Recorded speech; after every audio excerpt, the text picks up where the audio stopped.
Bonjour à toutes et tous, donc je me présente, donc je suis Cindy Trout, je travaille au service climat de l'Institut de l'élevage et je travaille sur tout ce qui touche au sujet du climat et notamment l'atténuation du climat, essentiellement pour la filière ovine. Et à ce titre, donc j'anime un projet qui s'appelle Greenship, dont je vais vous le présenter juste après.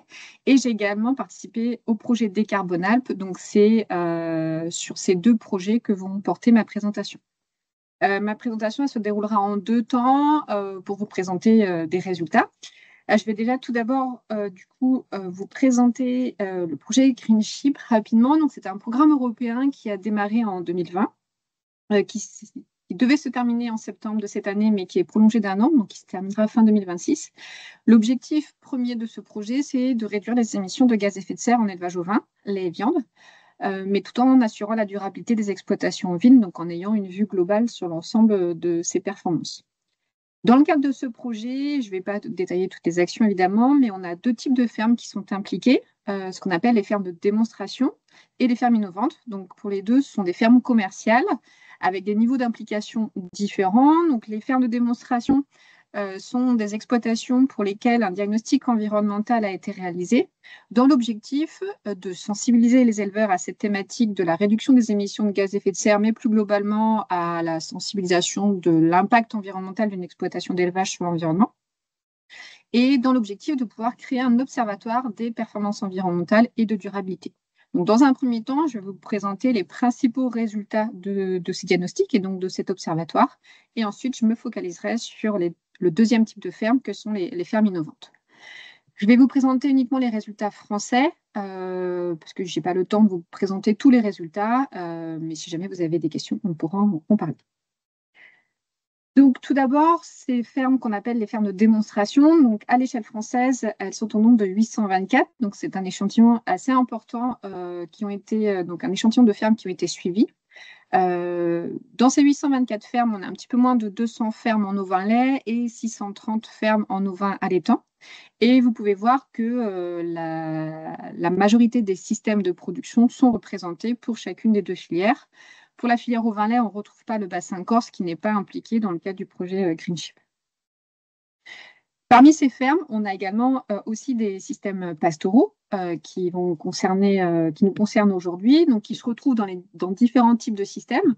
En ovin-lait, que l'on peut retrouver du coup dans les systèmes de Pyrénées-Atlantiques ou dans les systèmes nord-occitanie conduite pastorale, ou en ovin allaitant dans le système dit pastoral, les exploitations en système pastoral, ou les exploitations en système dit herbager des zones pastorales ou de montagne.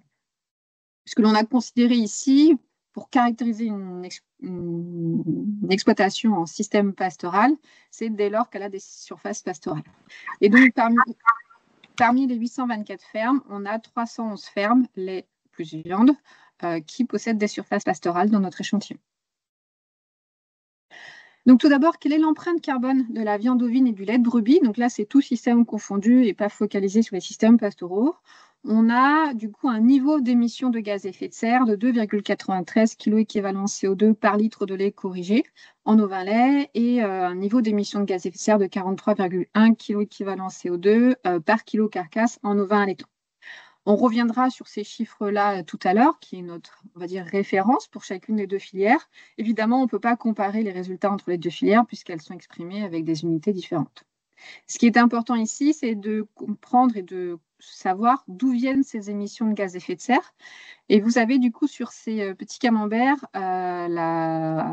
la répartition des différentes sources, des différents postes d'émissions de gaz à effet de serre sur une exploitation d'élevage. Vous pouvez voir que le premier poste est la fermentation entérique. Là, quelle que soit la filière d'élevage, quelle que soit la filière d'élevage de ruminants, c'est la fermentation entérique qui est le premier poste d'émissions de gaz à effet de serre sur une exploitation d'élevage.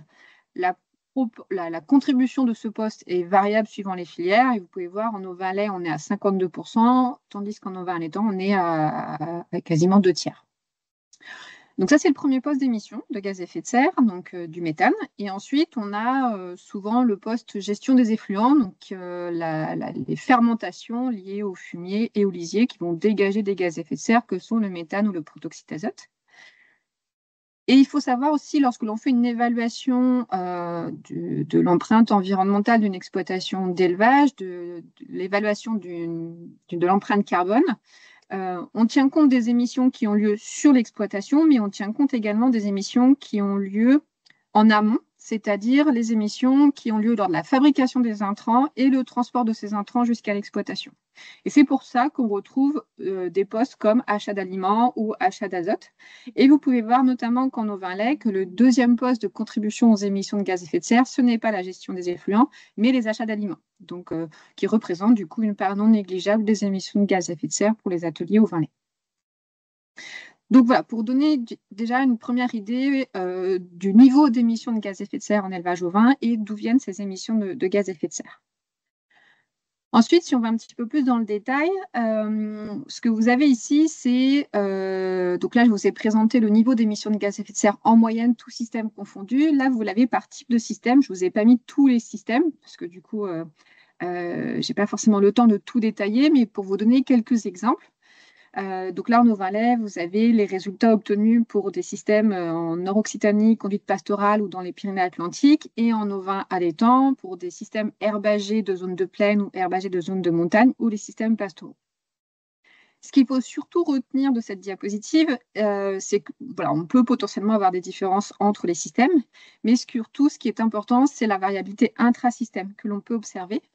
Et cette variabilité, elle est présente systématiquement, quel que soit le type de système. On n'a pas un système où il y a moins de variabilité que d'autres. On a une variabilité assez importante dans chacun des systèmes qui témoigne, cette variabilité témoigne de marge de progrès possible, parce que ça veut dire qu'au sein même d'un système, on a des exploitations qui ont des faibles émissions et on a des exploitations qui ont de fortes émissions. Et donc, c'est ça qui nous intéresse à creuser, qui nous intéresse à expliquer, et plus que la différence entre les systèmes. Donc justement, si on regarde d'un peu plus près cette variabilité intrasystème, prenons l'exemple d'un système en Auvergne et d'un système en Auvergne-Étang. Donc par exemple, en Auvergne, là j'ai pris les Pyrénées-Atlantiques transhumants et en Auvergne-Étang, les systèmes pastoraux. On peut observer. Donc là, en fait, ce que l'on a fait, c'est on a sélectionné les fermes, les 10% des fermes qui ont les plus faibles émissions dans chacun des deux groupes. Et on a comparé la moyenne des émissions au résultat moyen du groupe. En Auvergne, pour les systèmes de Pyrénées-Atlantiques, en moyenne, pour les 10% qui émettent le moins, on a un niveau d'émission de gaz à effet de serre de 2,5. Si on compare aux 2,93 que l'on a en moyenne, tout système confondu en Auvergne, on a une différence de 30% d'émissions de gaz à effet de serre. Et pareil, en Auvergne-Étang, pour les exploitations les moins émettrices, les 10% les moins émettrices, on a un niveau moyen d'émissions de gaz à effet de serre qui est de 29,7 kg équivalent CO2 par kilo carcasse, que l'on compare au 43,1 que je vous montrais tout à l'heure, et on a une différence de 36%. Donc on a une différence importante entre les exploitations qui émettent les 10% qui émettent le moins et la moyenne du groupe. Et du coup, qu'est-ce qui va expliquer cette différence? Qu'est-ce qui explique cette différence d'environ 30% entre ces deux groupes? Ben, ce sont les résultats techniques. Donc ici, je vous ai mis les principaux résultats techniques. Je n'ai pas la possibilité de tout vous détailler, mais ce que l'on peut observer, c'est que ce soit sur des critères de productivité, des critères de gestion de troupeau ou des critères de consommation d'intrants, on a généralement, pas systématiquement, ça va dépendre des systèmes, mais on a généralement des meilleurs résultats techniques pour les exploitations qui émettent le moins. On peut le voir en Auvergne, on a une productivité qui est plus importante, tout comme en Auvergne à l'étang, des consommations concentrées qui sont moins importantes et moins d'achats généralement. Donc là, en Auvergne, par contre, on voit qu'on a un petit peu plus d'achats, mais moins de consommation. Et parfois, pas systématiquement, mais ça va dépendre des systèmes. On a aussi plus de pâturage, ce que l'on peut observer du coup dans le système pastoral. Donc, en fait, là, ce qui est important de retenir, c'est que la variabilité intrasystème que l'on peut observer au niveau des émissions de gaz à effet de serre, elle est directement liée aux résultats techniques et donc aux pratiques mises en place. Que ça concerne la gestion du troupeau, la gestion des surfaces, la gestion des intrants. Et donc, on en reparlera tout à l'heure, justement, lorsqu'on parlera des fermes innovantes et des leviers qui peuvent exister pour réduire les émissions de gaz à effet de serre. Je vais switcher sur le projet Décarbonalp, mais qui va permettre de faire le lien avec ce qu'on vient de voir. Donc, le projet Décarbonalp, c'est un projet qui vient de se terminer, donc qui était du coup localisé sur la région Rhône-Alpes-PACA. Et l'objectif de ce projet, il y avait deux actions principales, il y avait deux objectifs. Une première action qui concernait le bilan carbone des élevages pastoraux alpins, donc des élevages situés en zone pastorale ou zone de montagne. L'objectif de cette action, il y avait plusieurs objectifs. Faire évoluer l'outil Cap2ER pour qu'il puisse être adapté et pertinent pour les exploitations de zones de montagne ou de zones pastorales. On y reviendra tout à l'heure. Créer de la référence pastorale et identifier potentiellement les leviers qui peuvent exister.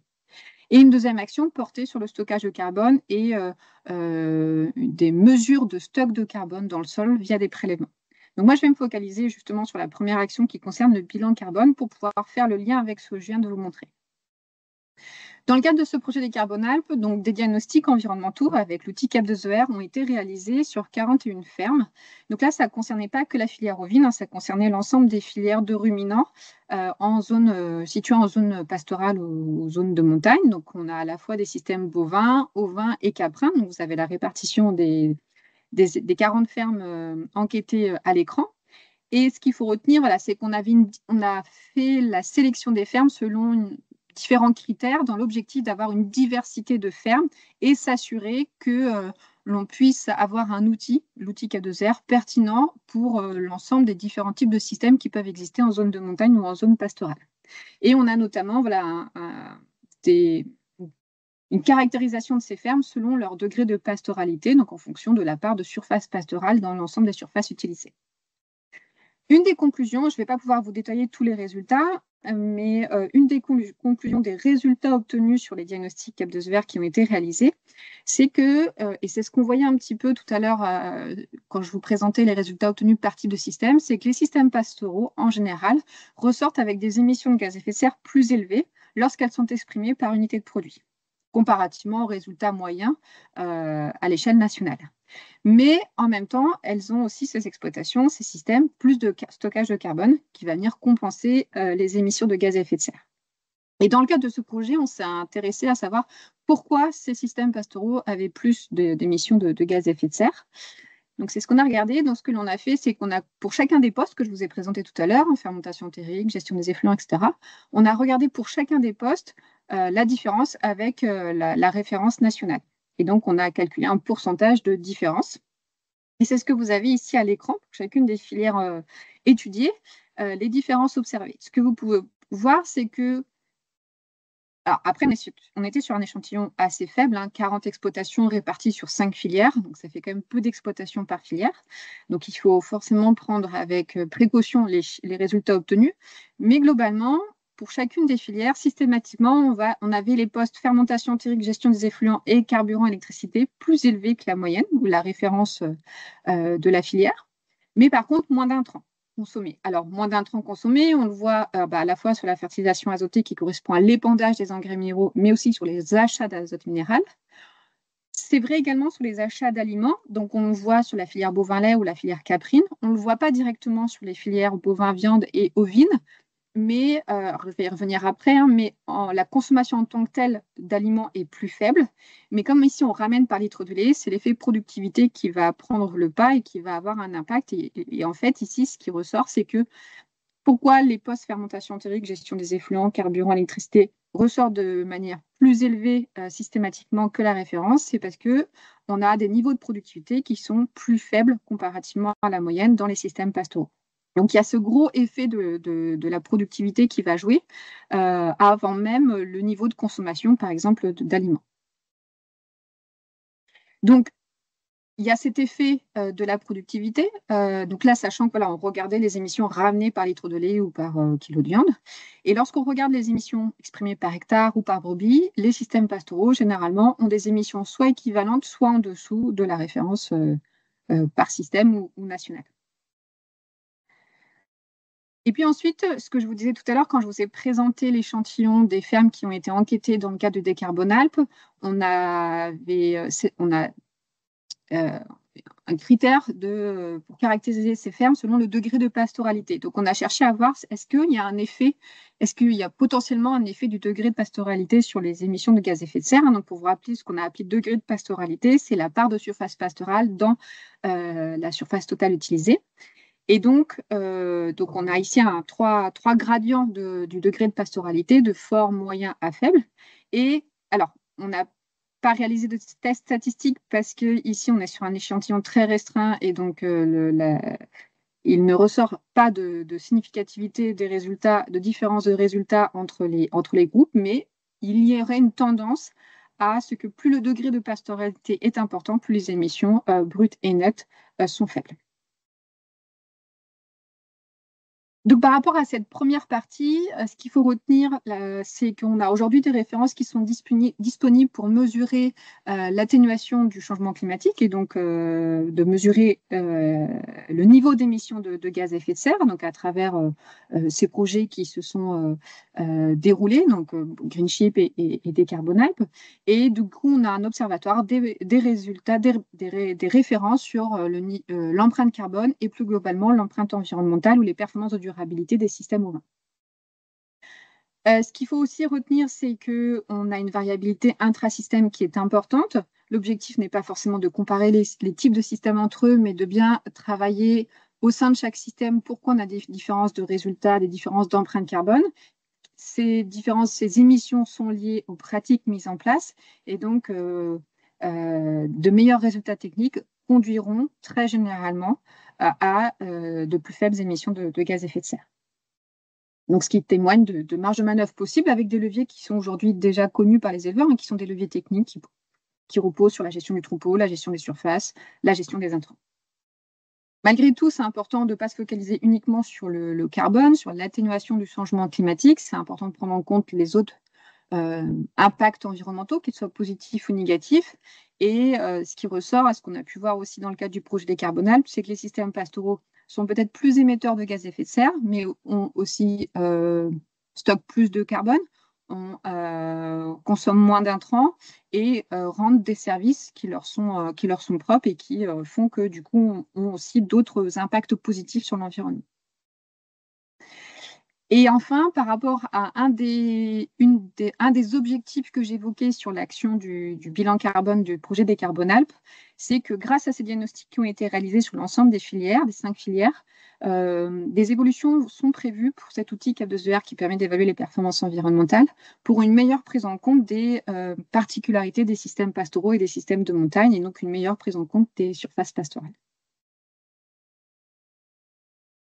Donc ça, c'était la première partie que je voulais vous présenter. Et la deuxième partie, qui va être un petit peu plus courte, concerne le deuxième type de fermes qui sont suivies dans le cadre du projet Greenship, que l'on appelle les fermes innovantes.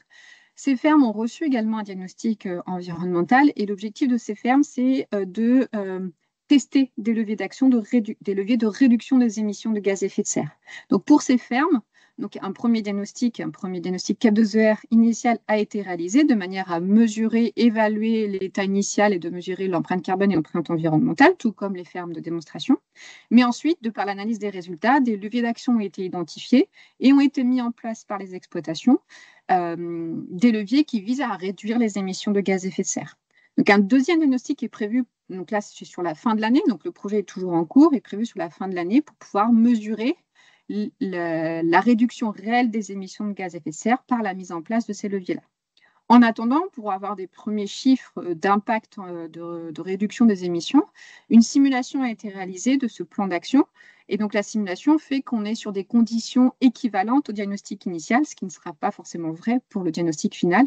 Donc, des conditions équivalentes, à savoir des conditions environnementales, économiques, sanitaires et autres, qui sont équivalentes. Donc, ça reste théorique, mais ça donne une première idée du potentiel de réduction. Donc ici, les fermes innovantes, donc ça reste des résultats préliminaires, puisque cette première analyse que l'on avait menée l'été dernier ne contenait pas l'ensemble de toutes les fermes. Et donc, on est en train de reconduire cette analyse pour la mettre à jour avec l'ensemble de toutes les fermes que l'on a à l'échelle française. Donc, dans ces premiers résultats, ça concerne 102 fermes en ovin allaitant et 55 fermes en ovin lait, avec un objectif de réduction des émissions, qui est l'objectif du projet, de réduire de 12% les émissions de gaz à effet de serre. Ici, vous avez l'ensemble des leviers qui ont pu être cités dans les plans carbone. Donc, un plan carbone, c'est un ensemble de plusieurs leviers d'action qui ont été identifiés et qui sont mis en place par les éleveurs. Et donc, les leviers traitent de différentes thématiques. Ça traite de la gestion du troupeau, c'est en lien avec ce que je vous disais tout à l'heure. Hein. Ça traite de la gestion du troupeau, ça traite de la gestion de l'alimentation, de l'énergie des effluents et de la gestion des surfaces.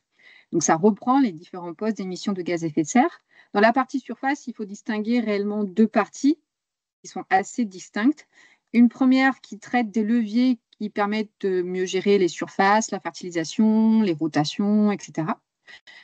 Et une deuxième partie qui va être vraiment dédiée à des leviers qui vont contribuer à maintenir, voire augmenter le stockage de carbone. C'est quand même deux choses différentes.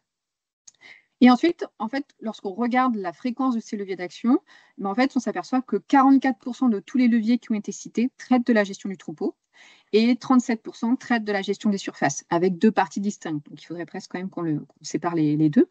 Donc, en ovin allaitant, c'est vraiment la gestion du troupeau qui revient, des leviers qui travaillant la gestion du troupeau qui reviennent de manière prépondérante en lien avec la contribution de la fermentation entérique que je vous présentais tout à l'heure, qui représente 2/3 des émissions. C'est totalement corrélé et non surprenant du coup.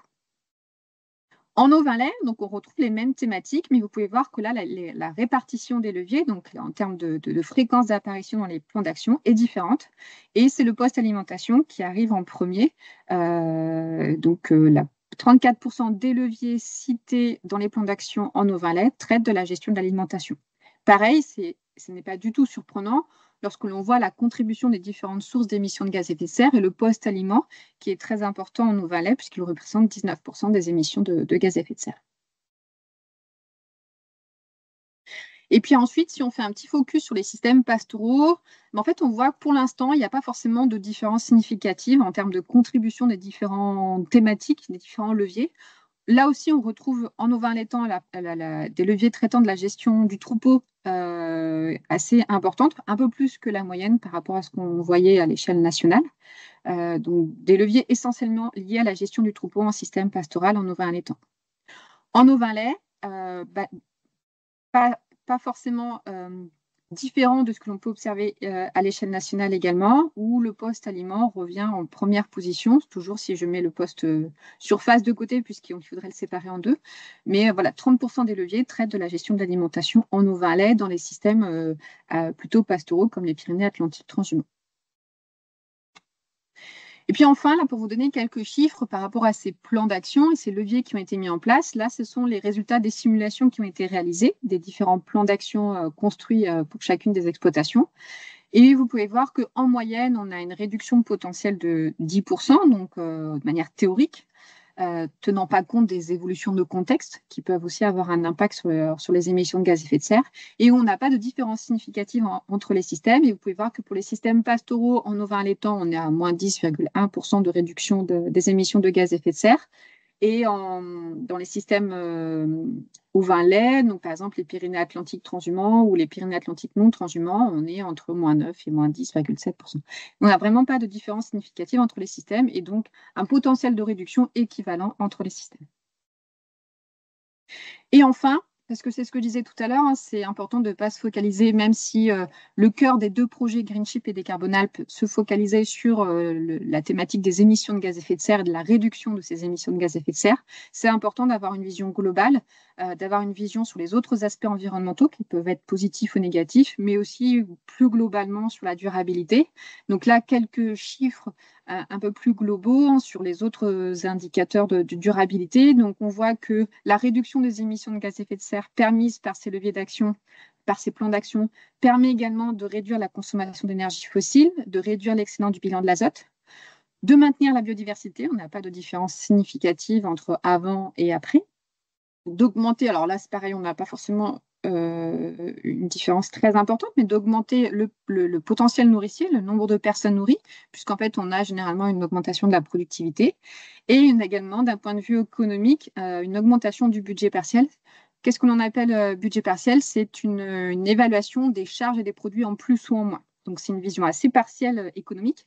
On ne tient pas compte des investissements ou autres, mais voilà, ça donne une première idée de ce que ça peut impliquer d'un point de vue économique.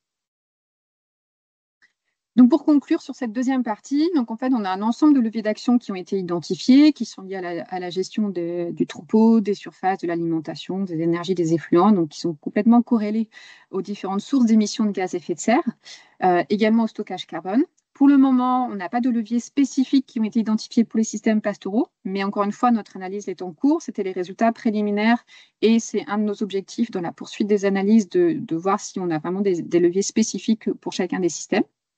Que réduire les émissions de méthane à l'échelle d'une exploitation, c'est possible en travaillant sur la gestion du troupeau et de l'alimentation, et que la réduction prévisionnelle, l'objectif de 12% des émissions de gaz à effet de serre prévu dans le cadre du projet Greenship, on n'en est pas loin. Aujourd'hui, on a une réduction prévisionnelle de 10%. Restera à voir si avec le deuxième diagnostic réel, est-ce qu'on atteindra cet objectif? Mais dans tous les cas, la réduction des émissions conduit généralement aussi à de meilleures performances techniques et économiques. Voilà, je vous remercie de votre attention.